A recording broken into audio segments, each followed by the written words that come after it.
کراچی تھانہ زمان town police نے مخبر خاص کی اطلاع پر کرنگی سیکٹر A50 مکان نمبر 1 پر باوقت کارروائی کرتے ہوئے گٹکا اور ماوا بنانے والے ملزم کاشف ولد عبدالغفار کو گرفتار کرتے ہوئے مقدمہ درج کر لیا۔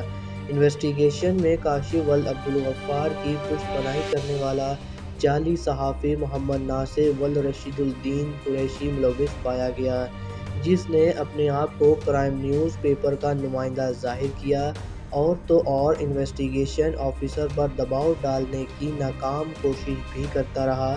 تحقیقات کے دوران پریس کارڈ کی ایکسپائری ڈیٹ پر شک ہوا، جو کہ ختم ہو چکی تھی۔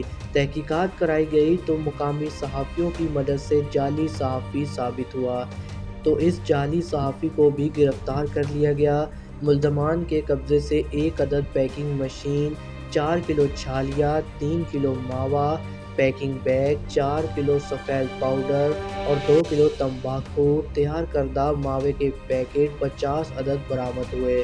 قانونی کارروائی کرتے ہوئے بامجرم دفعہ 270، 269، 34 / 337 درج کر لی گئی۔